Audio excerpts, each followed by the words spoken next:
At my parents' anniversary celebration, they accidentally spilled an entire glass of red wine onto the prototype I'd spent 3 years building to save our community, then called it just an unfortunate mishap. My brother live-streamed the whole thing, laughing as he announced she lost everything. They thought I'd crumble right there in front of 200 guests. I simply stayed silent, carefully collecting the destroyed pieces, because the revenge plan I'd embedded into this very house was already counting down to 0. My name is Elena Brooks, and I should have known better than to bring my life's work to my parents' 30th anniversary party. The Brooks Events Ballroom glittered with champagne flutes and fake smiles, 200 guests packed into the space my parents had decorated to look like a winter wonderland in the middle of June. Crystal chandeliers cast harsh light on the ice sculptures that were already sweating in the Denver heat. I stood near the makeshift stage, cradling the prototype that represented 3 years of 18-hour days, skipped meals, and a sold car. "Ladies and gentlemen," my mother Linda's voice rang through the microphone, her Oklahoma drawl carefully polished away after decades in the event business. "We're so thrilled you could join us tonight. And speaking of family achievements, our daughter Elena has something special to share about her little project." Little project. The words stung, but I forced a smile as I stepped forward. The Prairie Beam sensor array weighed less than 5 pounds, but it felt heavier knowing what it meant to the trailer park residents on the east side who'd been suffering from gas leaks the city kept ignoring. "Thank you for this opportunity," I began, setting the device on the demonstration table. The circuit boards gleamed under the lights, each component meticulously placed. Prairie Beam is a low-cost monitoring system that detects gas leaks and smoke patterns before they become fatal. We've been testing it in underserved communities where, "Oh, careful with that wine, honey." My mother's voice cut through as she swept past the table, her sequined dress catching the light. The full glass of Merlot in her hand tilted, seemed to hover for a moment, then crashed directly onto the exposed circuitry. The smell hit immediately burning silicon mixed with fermented grapes. Purple liquid pooled around the delicate sensors, seeping into every connection I'd soldered by hand. "Oh no!" Linda pressed her manicured fingers to her lips. "How clumsy of me!" Before I could react, my father Ray lunged forward. "Better unplug this thing before it starts a fire." He yanked the power cable so hard the entire unit jerked off the table, crashing onto the marble floor. The crack of breaking circuit boards echoed through the suddenly silent room. She lost everything. My brother Dylan's voice boomed from across the room, his phone held high, the red recording light visible even from here. 3 years down the drain? Literally. His real estate broker laugh practiced and hollow rippled through the crowd. Some guests chuckled nervously. Others looked away. I dropped to my knees, gathering the destroyed pieces with steady hands. The main processor, cracked in half. The sensor array, swimming in wine. The custom firmware chip, shattered beyond recognition. Each component had cost me weeks of freelance coding jobs to afford. "Such a shame," my mother said above me, loud enough for everyone to hear. "But really, Elena, bringing untested electronics to a nice event like this." "What were you thinking?" My fingers found a intact piece, the small backup memory card, miraculously dry. I slipped it into my pocket while pretending to wipe wine from my black dress. "I'm sure she can rebuild it," Ray added, already turning back to his guests. "Our Elena's always tinkering with something." Remember that robot phase in high school. The crowd laughed again, more comfortable now that the tension had a punchline. I stood, cradling the destroyed prototype like a body. Sophia Ramirez from the trailer park caught my eye from near the bar, her face tight with sympathy and something else anger. She'd brought 5 residents with her tonight to support the demonstration. Ethan Cole, still in his firefighter dress uniform, started toward me, but I shook my head slightly. "Not here. Not now. I'll just clean this up," I said, my voice perfectly level. "That's my girl," Ray boomed, already 3 drinks in. "Always practical. Now, Who wants to hear about our new expansion into Colorado Springs?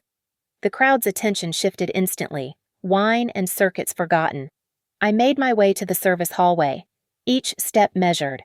Dylan's live stream continued behind me, his voice carrying, "Family business stays in the family." Folks. Some people just need to learn their place. In the harsh fluorescent light of the back corridor, I examined the destroyed pieces one more time. 3 years of work, reduced to expensive garbage in less than 30 seconds. But as my fingers traced the broken edges, a cold clarity settled in my chest. They'd finally shown themselves completely. No more subtle undermining, no more backhanded concern.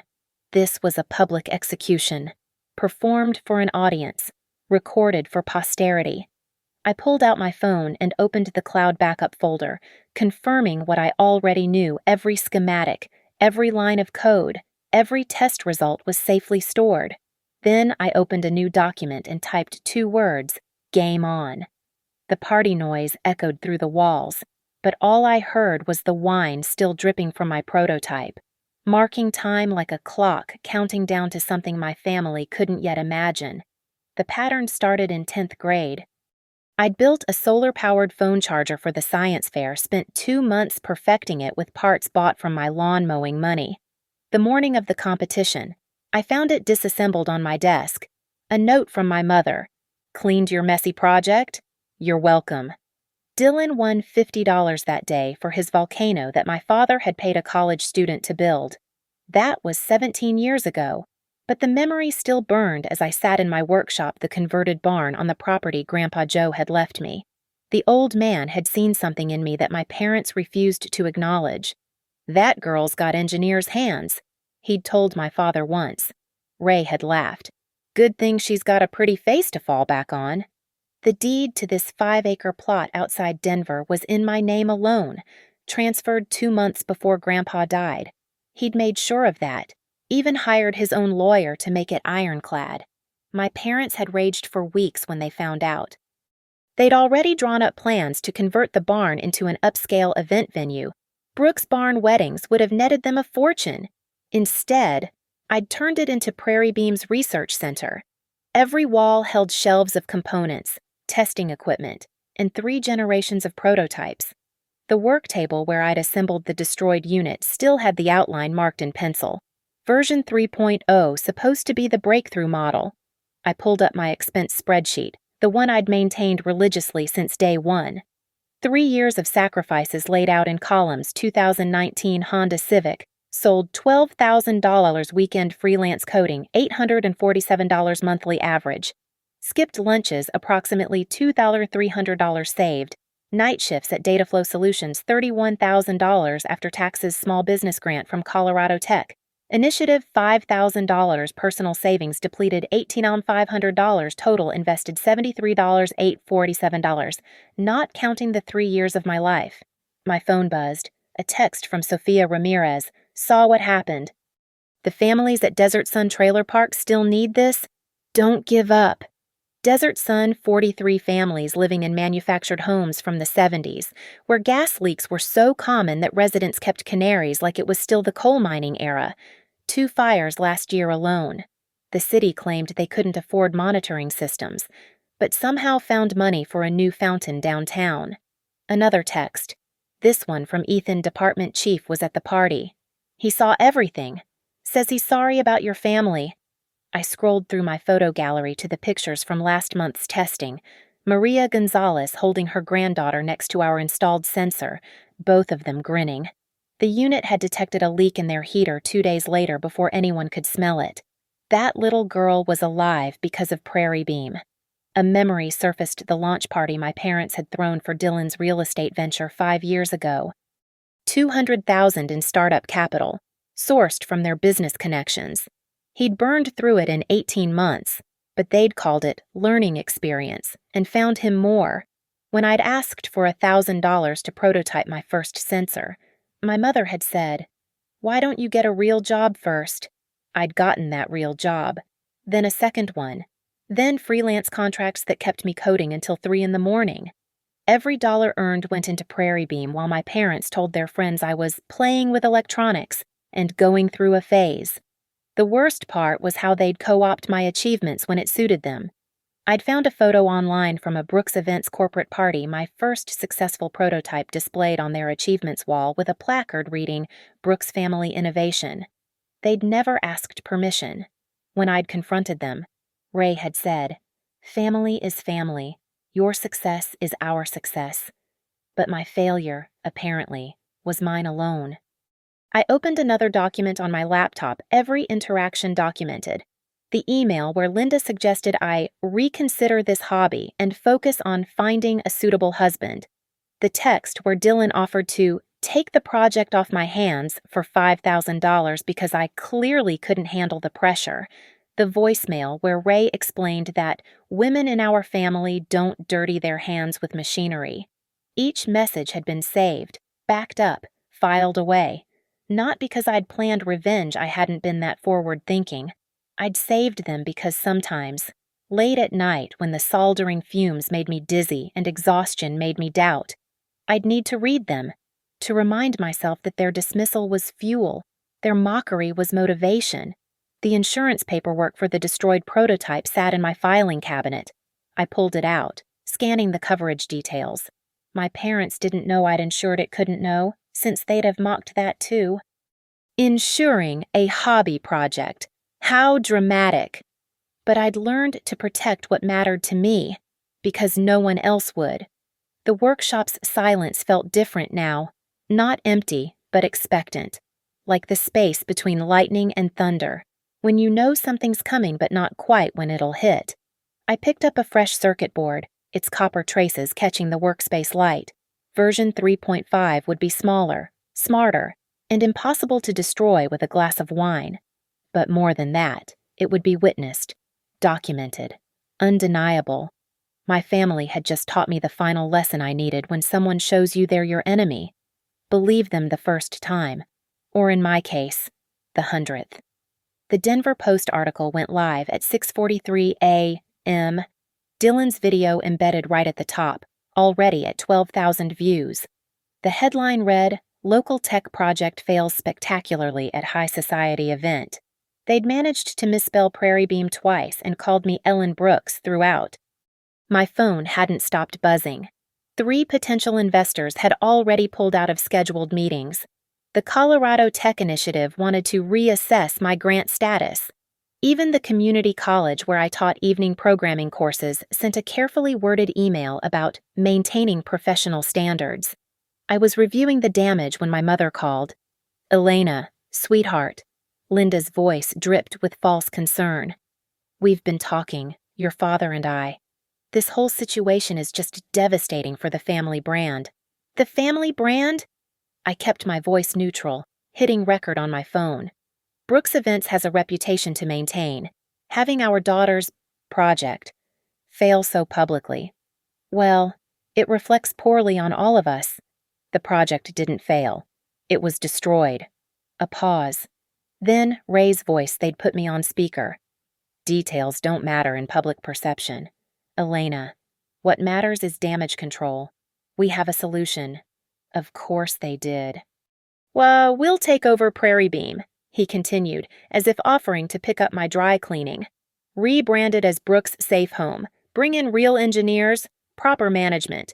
You can stay on as a consultant, draw a small salary. Everyone wins." "You want me to hand over my intellectual property?" "Don't be dramatic." Linda sighed. "It's not like you can continue alone now. No one will fund you after that disaster." "I'll manage." "With what money?" Ray's voice hardened. "Speaking of which, there seems to be an issue with the utilities at that old barn. The account's been in my name since Dad passed an oversight from when we helped you move in. We'll need to sort that out." The threat landed exactly as intended. Without power, my workshop was useless. "You're cutting my electricity." "Of course not. We're just saying paperwork needs to be updated.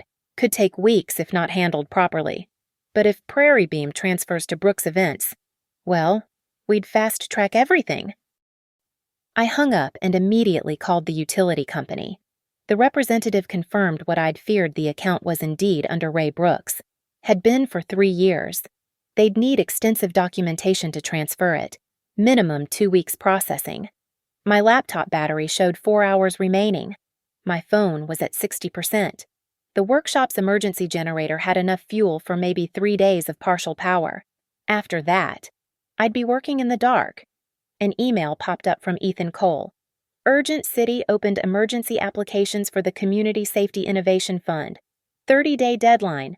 Requires working prototype demonstration. $50K initial funding. You need to see this. I clicked the link.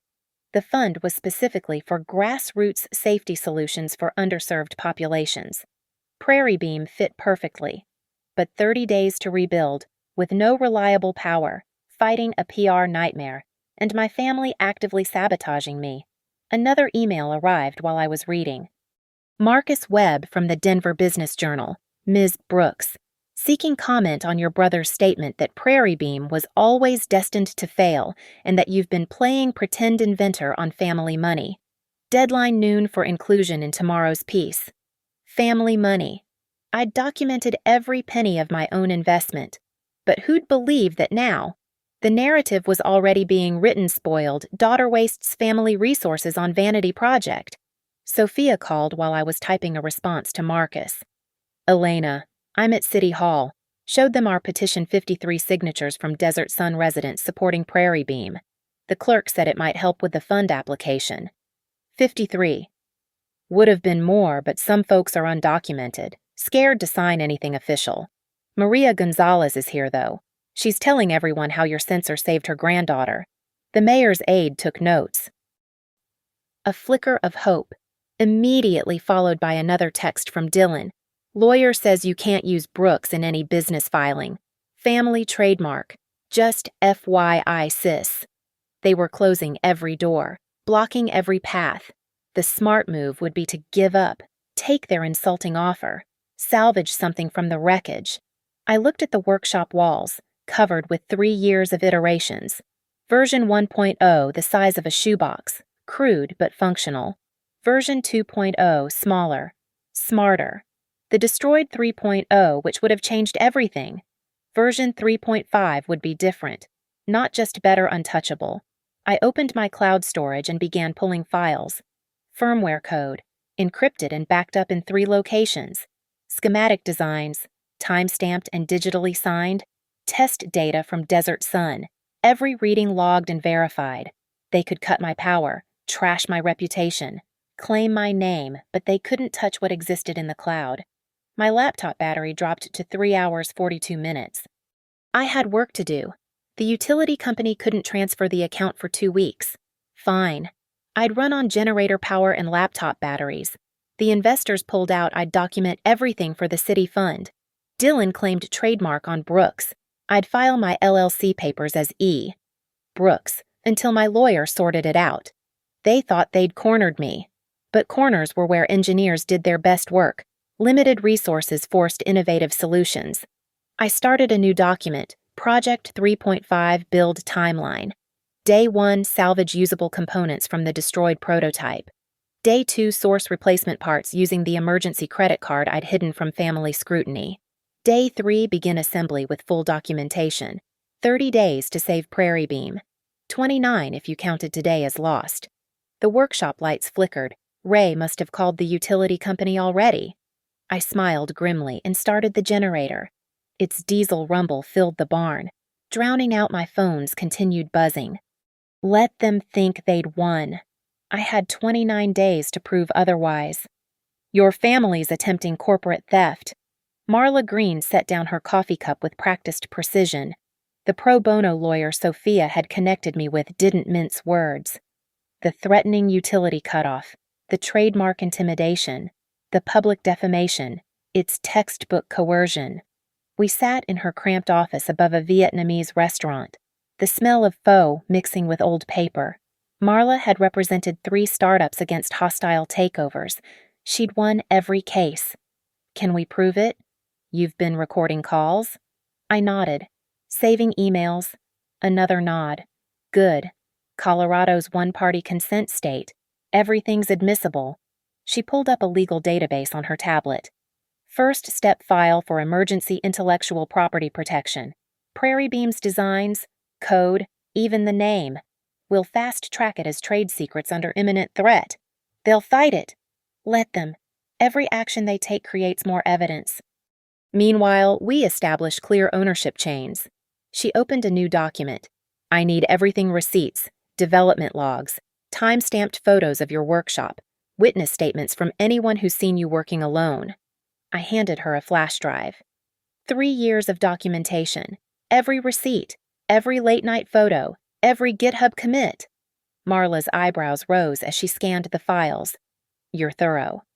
I'm an engineer. We document everything.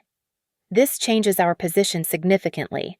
With this paper trail, any claim of family funding becomes perjury. She leaned back. Now, about your next prototype. You're rebuilding version 3.5, smaller, more robust, with built-in tamper detection. Tamper detection. I pulled out my notebook, sketching quickly. Embedded logging system that timestamps any physical interference. Accelerometers detect unusual movement. Secondary processor maintains an encrypted log even if main power cuts. If someone tries to sabotage it, we'll have forensic evidence. Planning for another wine incident. Planning for worse. Marla smiled the kind prosecutors give before closing arguments. Build it. Make sure it's running before your father's birthday party. How did you? Sophia mentioned it. Your parents sent invitations to half of Denver's business community, including 3 city council members and the fire chief. She pulled up the digital invitation on her phone. They're positioning it as a celebration of Brooks' family achievements. Your brother's already promoting his latest development project for the evening. I studied the invitation. Black tie, 250 guests. Brooks Events' flagship ballroom. They'd even hired a photographer from Denver Life magazine. You think they'll try something? I think they can't resist an audience. Marla pulled out a legal pad. So we give them one. But this time, you control the narrative. She outlined the strategy like a general planning a siege. File the IP protection immediately. Create a legal entity to hold Prairie Beam's assets one my family couldn't touch. Document every interaction leading up to the party. And most importantly, ensure multiple witnesses for whatever happened next. Invite the fire department officially, she said, as potential partners, not guests. Bring Sophia and the Desert Sun residents as your advisory board. Make it impossible for your family to claim credit without exposing themselves. My phone buzzed. A notification from my workshop security camera. I opened the app and swore. Dylan stood at my workshop door, trying different keys. I have to go. Wait. Marla grabbed her phone. Stay here. Call the sheriff's department. Report a break-in in progress. I'll record everything from here as your legal representative. I made the call, hands steady despite the rage building in my chest. The dispatcher confirmed a unit was 8 minutes out. On Marla's phone, we watched Dylan give up on the door and circle to the windows. He's checking if they're unlocked, I muttered. Let him. Every second is another felony charge if we need it. Dylan found the side window I'd left cracked for ventilation. He wedged it open, looked around, then hoisted himself through. The camera inside caught him perfectly designer jeans and a polo shirt, completely out of place among the circuit boards. What's he doing? We watched him photograph my workbench, my component shelves, my computer setup. Then he moved to my filing cabinet, tugging on the locked drawers. Industrial espionage, Marla said quietly. With breaking and entering. That's federal if it crosses state lines. The sheriff's cruiser arrived in 6 minutes, not 8. Dylan tried to run, but Deputy Harrison, who'd responded to 3 separate calls about my family checking on my property, was waiting by the window. My phone rang. Dylan. Put it on speaker, Marla instructed. Elena, tell this cop I have permission to be here. Why would I do that? Because I'm your brother, I was just checking on your stuff since Dad said the power got cut. The generator's been running for 3 days. You could hear it from the road. A pause. I wanted to help. By photographing my work, by trying to break into my files. You're really going to press charges against family. I looked at Marla. She nodded. I'm going to protect my intellectual property from corporate theft.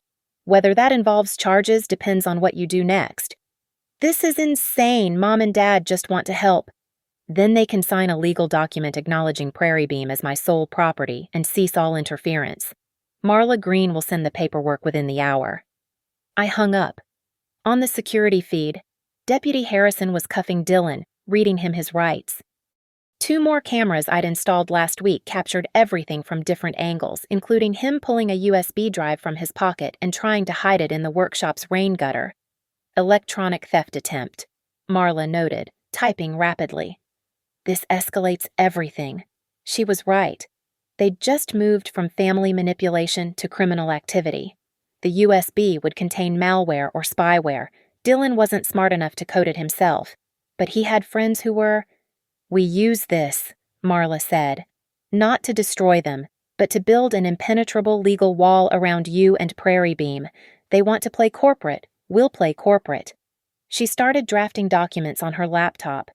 Cease and desist orders, IP registration forms, a formal complaint to the Denver Business Journal about Dylan's defamatory statements. Each document another brick in the wall between me and my family's reach. One more thing, she said. The birthday party. You're going, with a working prototype and 50 witnesses, and legal documentation establishing ownership before you walk in that door. She smiled again, sharper this time. They want to take credit for your work. Make them do it on camera, on record, in front of city officials. Then watch them explain how they own something protected by federal trade secret law. My phone showed 17 missed calls from my parents. I didn't answer. The war had begun. But this time, I was ready. The security footage from 11:37 p.m. was crystal clear. Dylan's Mercedes in my driveway. No headlights. Him creeping to the workshop's back entrance with something in his hand, a device the size of a phone. He held it against the electronic lock for 40 seconds before it clicked open. Card skimmer, I told Marla over video call. He cloned my access card somehow. When? Probably at the anniversary party. I left my jacket at the coat check. On screen. Dylan entered the workshop, this time knowing exactly where to go. He inserted a USB into my backup computer, the one I used for firmware development. The download bar on the screen showed him copying everything source code, schematics, test data. That's 18 months in federal prison, Marla said quietly. Theft of trade secrets, breaking and entering with a cloned key, electronic trespass. He's not that smart. Someone's helping him. The answer came 12 hours later in an email from my mother. Not to me, she'd accidentally included me in a CC meant for someone else. Jonathan, per our discussion, the technical assets Dylan acquired should be sufficient for your team to begin reverse engineering. We'll need a working prototype within 2 weeks to present to investors.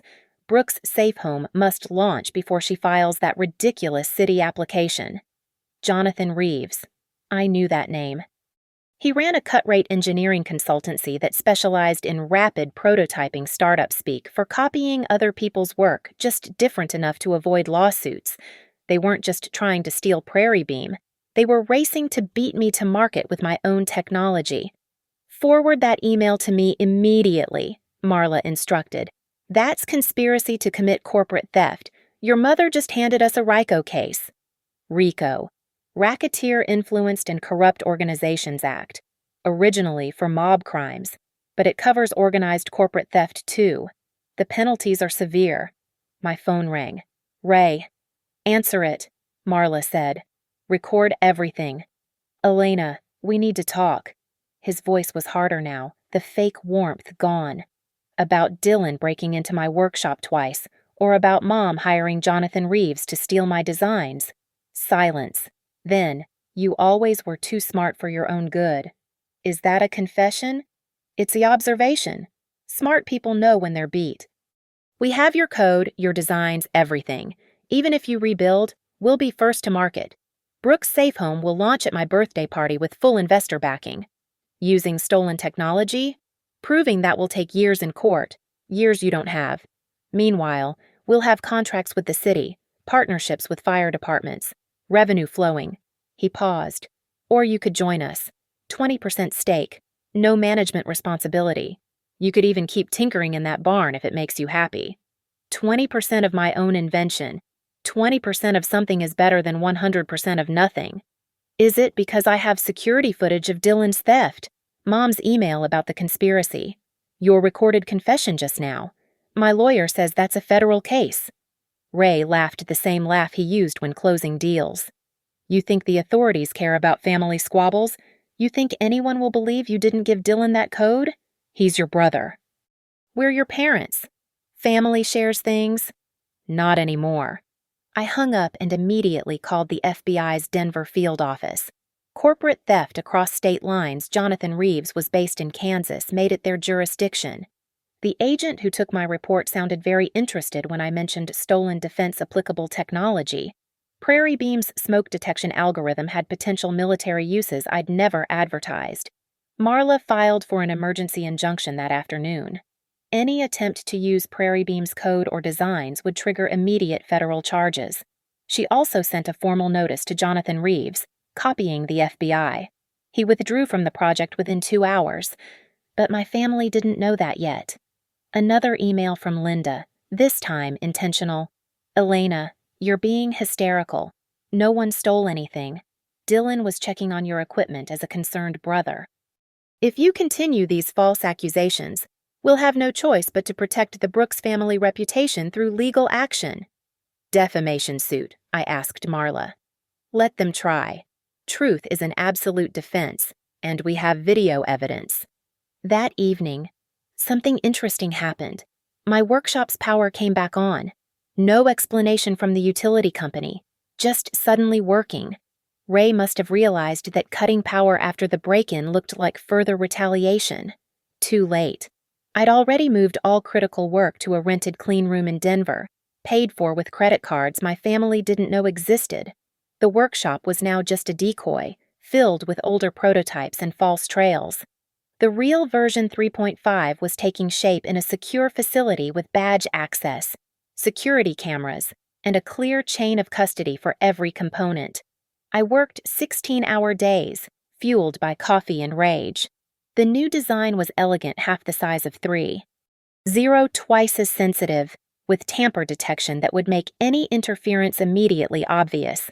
Sophia visited on day 6, bringing 3 Desert Sun residents with her.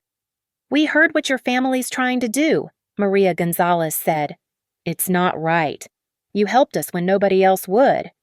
We want to testify, added James Patterson, a veteran who'd lost friends to carbon monoxide poisoning. At the city hearing, at the party, wherever you need us. The party might get ugly. Good, Sophia said firmly. Let everyone see who really cares about saving lives versus who just wants to make money. That night, I got a text from a blocked number. You're making a mistake. Family is everything. I texted back, family doesn't steal. Family doesn't sabotage. Family doesn't threaten. The response came quickly. You'll be alone. I looked around the clean room at Sophia's community petition taped to the wall, at Marla's legal briefs stacked on the desk, at Ethan's text saying the fire chief wanted a demonstration. No, I typed back. I'll be free. The birthday party was 5 days away. Version 3.5 would be ready in 3. Let them think they'd won. The real game was just beginning. The Brooks Events ballroom gleamed with 60 years of accumulated wealth. Gold-framed portraits of Ray through the decades lined the walls. Ray with the governor, Ray at charity galas, Ray cutting ribbons. Tonight's theme was Legacy of Success, complete with a 10-foot banner displaying the Brooks family crest they'd commissioned last year. I arrived at 7:15 p.m., carrying version 3.5 in a locked titanium case. Sophia flanked my left, Ethan my right. Behind us walked Maria Gonzalez and 4 other Desert Sun residents, all in their best clothes. Marla had stayed outside, ready to document everything through the glass doors. Elena. My mother swept forward in a silver gown that cost more than most people's cars. How? Surprising to see you here. And you brought... Her eyes scanned my companions with barely concealed disdain. Guests. My advisory board, I said clearly. For the Prairie Beam demonstration. There's no demonstration scheduled tonight. Ray appeared, champagne flute in hand, already slightly flushed. This is my birthday celebration, not your show and tell. Actually, Fire Chief Morrison stepped forward from the crowd. Ms. Brooks invited my team to observe her safety device. Given the recent fires in manufactured housing communities, the department has significant interest. Ray's jaw tightened. 3 city council members stood within earshot, watching with interest. Of course, Linda recovered quickly. Family supporting family. Though I should mention, Brooks Events has been developing our own safety initiative, Brooks Safe Home. Dylan will present it shortly. As if on cue, my brother emerged from the side room, wheeling out a display table. On it sat what looked like a rushed, poorly assembled version of my design. Wrong capacitors, cheap sensors, wiring that would never pass safety inspection. Jonathan Reeves had clearly tried his best with stolen code he didn't fully understand. Ladies and gentlemen, Dylan announced, phone already recording himself. Brooks Safe Home represents the future of community safety, developed by the Brooks family's commitment to innovation. I set my case on an adjacent table and unlocked it. Version 3.5 gleamed under the light's clean lines. Professional manufacturing, every component perfectly placed. The tamper detection LED glowed steady green. Interesting timing, I said, loud enough for the gathering crowd. Shall we test both units? See which actually works? Dylan's smile faltered. That's not necessary. I insist. Chief Morrison stepped between the tables. Public safety isn't a game. If the Brooks family has 2 solutions, let's see them both. I powered on version 3.5. The startup sequence ran flawlessly. Sensors initializing, mesh network establishing, all status lights green. The connected tablet showed real-time air quality data from the ballroom, including slightly elevated CO2 from the crowd and trace amounts of Linda's perfume chemicals. Mr. Brooks. The chief gestured to Dylan. Your demonstration. Dylan flipped his unit's power switch. Nothing happened. He tried again, checking the power cord. A thin wisp of smoke rose from the main board. Technical difficulties, Ray said quickly. These things happen with prototypes. With stolen prototypes, I interrupted. Built from code they don't understand, using substandard components, by someone who hired Kansas-based engineers to reverse engineer my work. The room went silent. Linda laughed, sharp and brittle. What a ridiculous accusation. We're your family. Which is why you had access to copy my keycard at your anniversary party. I pulled out my phone, connected it to the ballroom's AV system. Which is why Dylan felt comfortable breaking into my workshop. The security footage played on the massive screens, Dylan climbing through the window. Dylan with the USB drive. Dylan using the cloned card for his second break-in. Timestamps clearly visible. His face unmistakable. That could be edited, Dylan stammered. The FBI's digital forensics team confirmed its authenticity yesterday. I swiped to the next file. They were particularly interested in this email from Mom to Jonathan Reeves, discussing the purchase of stolen trade secrets. Why, Linda's email appeared on screen, each word damning. The crowd pressed closer, phones emerging to capture the evidence. But the real innovation, I continued, lifting version 3.5 is the tamper detection system. Every interaction is logged, time-stamped, and encrypted, for instance. I pressed a hidden button. The unit's LED turned amber, and the tablet displayed a log, demonstration mode simulating tamper event. If someone were to, say, spill wine on it, I mimed Linda's motion from the anniversary party. Or yank its power. I copied Ray's aggressive disconnection. Every action would be recorded, uploaded to the cloud, and preserved as evidence. You little... Ray stepped forward, face red. Raymond Brooks, attempt to destroy evidence detected. The device announced in a clear synthetic voice. Recording initiated. Law enforcement notified. It was a bluff. The notification system wasn't active, but Ray didn't know that. He froze as two uniformed officers entered the ballroom. Not there for him, Marla had invited them to observe the demonstration, but the timing was perfect. "This is entrapment!" Linda shrieked. "She's destroying our family." "No," Sophia spoke up, her voice carrying. "She's saving ours. 3 families in Desert Sun have avoided gas leaks because of Elena's sensors. Not Brooks' safe home. Not Brooks Events. Elena Brooks, who spent 3 years of her life and every penny she had to protect people you wouldn't even look at." Maria Gonzalez held up her granddaughter's photo.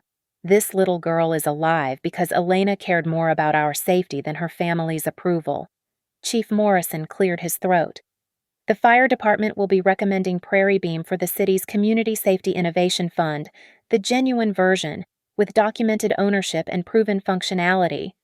"But she's using the Brooks name," Dylan protested desperately. "Actually?" Marla entered, perfect timing as always. "Prairie Beam is a registered trademark of Brooks Innovations LLC, established 3 years ago. The Brooks in Brooks Events has no legal connection to Elena's company." She handed Ray a manila envelope. "Cease and desist order, filed this morning. Any attempt to market Brooks' safe home using stolen Prairie Beam technology will result in federal prosecution." The room erupted in whispers, phone cameras capturing every moment. The Denver Life photographer hadn't stopped shooting since the footage began playing. 3 years of my work," I said, my voice cutting through the ballroom's chaos. $73,000 of my own money, 847 nights of coding, 53 families who believed in this project when my own family tried to destroy it. I turned to face the assembled crowd, city officials, business leaders, journalists, all watching with rapt attention. At my parents' anniversary party, they deliberately destroyed my prototype in front of everyone, called it an accident. My brother livestreamed it, laughing that I'd lost everything. They thought public humiliation would make me quit. The screens behind me still displayed the security footage on loop, Dylan breaking in, stealing, destroying. Then they tried to steal everything, my code, my designs, my life's work. They hired engineers to reverse engineer stolen files. They threatened to cut my power, claim my workshop, trademark my name out from under me. Ray's face had gone from red to purple. "You ungrateful. I'm not finished." My voice stayed level, professional. Every word rehearsed with Marla for maximum legal impact. Brooks Events attempted to fraudulently claim credit for Prairie Beam technology. They presented stolen designs to investors. They committed corporate espionage, breaking and entering, theft of trade secrets, and conspiracy to defraud the city of Denver. Chief Morrison stepped forward. "These are serious allegations." "They're not allegations." I opened a folder on the tablet, displaying document after document. FBI case number 2024 DEN 3847. Digital forensics report confirming the theft. Sworn affidavits from Jonathan Reeves's team admitting they were hired to steal IP. Bank records showing Brooks Events payment for said theft. Marla moved through the crowd, handing copies to the city council members, the fire chief, the business leaders my parents had spent decades cultivating. "But here's what Brooks Events doesn't understand," I continued, lifting version 3.5. "You can't steal innovation. You can copy code, but you can't copy the understanding behind it. You can take designs, but you can't take the knowledge of why each component was chosen." I activated the demonstration mode. The device began cycling through its detection capabilities: smoke, carbon monoxide, gas leaks, even radon. Each reading appeared on the tablet with explanatory data. Dylan's stolen version burned out because he used commercial capacitors instead of military-grade ones. The code crashed because he didn't know about the buffer overflow protections I built in. Brooks' safe home would have killed people, not saved them. "Lies," Linda screamed. "This is our technology. We funded it." "Really?" I pulled out a manila folder, my own theatrical prop. "Here's every receipt, every bank statement, every grant application, every freelance payment that went into Prairie Beam. Would you like to show us the Brooks Events investments? The canceled checks, the wire transfers?" Silence. "Would you like to explain why, if you funded it? You had to break into my workshop to steal it. More silence. Would you like to tell everyone why you're claiming ownership of something that's been registered to my LLC for 3 years? Ray found his voice. Family helps family. Everything you have came from us. Nothing I have came from you. The words came out harder than intended, years of suppressed rage finally breaking through. You gave Dylan $200,000 for his failed real estate venture. You gave him connections, introductions, second and third chances. You gave me mockery, sabotage, and the clear message that I would never be good enough. I turned to address the crowd directly, but inadvertently, they gave me something valuable, the knowledge that I could survive without them. Every obstacle they threw made the technology stronger. Every attempt to steal credit created more documentation. Every act of sabotage generated more evidence. Councilmember Patricia Reeves raised her hand. Ms. Brooks, what exactly do you want here? I want the city of Denver to fund Prairie Beam based on its merits, not its connections. I want the Desert Sun community to have the safety equipment they deserve. And I want my family to face the legal consequences of corporate theft. I picked up the tablet, swiping to a new screen. This is a live feed from 12 Prairie Beam units already installed at Desert Sun. Every green light is a family protected. Every sensor is a life potentially saved. That's what matters. Not the Brooks name, not family legacy, not this ridiculous palace of ego. You're destroying us, Dylan said, his phone finally lowered. Your own family. No, you destroyed yourselves the moment you decided my work was yours to take. I turned to Marla. Please proceed with the formal charges. Marla stepped forward with another set of documents. Mr. Raymond Brooks, Mrs. Linda Brooks, Mr. Dylan Brooks. You're being served with civil suits for theft of intellectual property, defamation, intentional infliction of emotional distress, and conversion. The FBI will handle the criminal charges separately. Additionally, she continued, pulling out her phone, I'm sending this video to the Denver Business Journal, the Colorado Tech Initiative, and every investor you've approached about Brooks' safe home. She hit send with theatrical precision. They should know they were being sold stolen technology. The Brooks Events business partners were already backing away, distancing themselves from the toxic scene. Several headed for the exits. Ray's birthday celebration was becoming a corporate funeral. Ms. Brooks, Chief Morrison approached me. The city needs this technology. When can you begin full production? With proper funding, 6 weeks for the first 100 units. You'll have the funding. Councilmember Reeves nodded to her colleagues. I think we've seen enough to approve emergency allocation from the Community Safety Innovation Fund. She turned to my parents with barely concealed disgust. As for Brooks Events city contracts, we'll be reviewing those very carefully in light of tonight's revelations. Linda collapsed into a chair, her silver gown pooling around her like melted armor. Ray stood frozen, watching his carefully built empire crack. Dylan had stopped recording, his phone hanging limp in his hand. I packed version 3.5 back into its case with steady hands. Around me, the party dissolved into chaos, guests leaving, reporters calling their editors, city officials huddling in urgent conversation. You'll regret this, Ray said quietly as I passed. You'll be alone. I stopped, looking back at the man who'd never once told me he was proud of me. I'd rather be alone with my integrity than surrounded by thieves. Councilmember Patricia Reeves pulled out her tablet, fingers moving with practiced efficiency. Chief Morrison, can you witness this? Absolutely. She turned the screen toward me. This is the letter of intent for the Community Safety Innovation Fund. $50,000 initial funding, with potential for up to $500,000 based on successful deployment. We're approving it tonight, effective immediately. The stylus felt weightless in my hand as I signed. 3 years of work, validated in 3 minutes. The first batch of sensors will be installed at Desert Sun within 6 weeks. Chief Morrison announced to the remaining crowd. Every manufactured housing community in Denver will have them by year's end. Behind me, Brooks Events' lawyer had arrived, whispering urgently to my parents.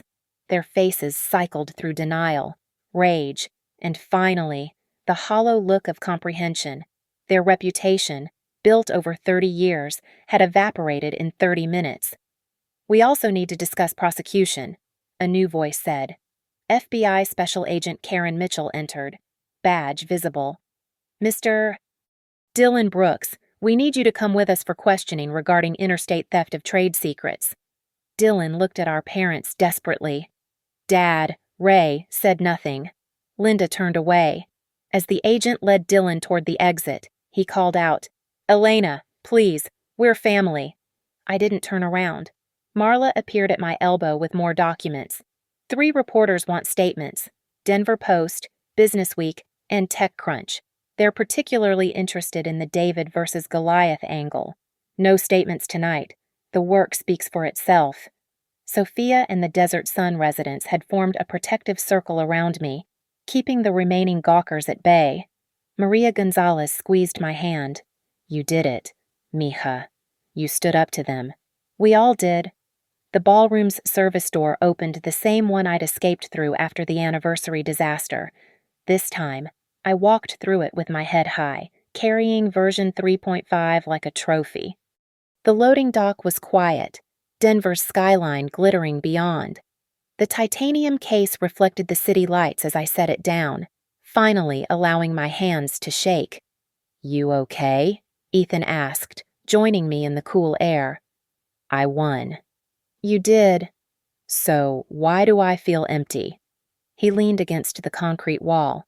"Because you just cut out a cancer that's been there your whole life. Empty is normal. It'll fill with better things." My phone buzzed. A message from an unknown number, but I recognized the area code. Tulsa, Oklahoma. "Elena, this is your Aunt Catherine. I saw the live stream. Your grandfather would be so proud. He always said you were the only one in the family with real backbone. Call me when you're ready. You have more family than you know." Then another text. From a Denver number. "Ms. Brooks, this is Margaret Chen from the Gates Foundation.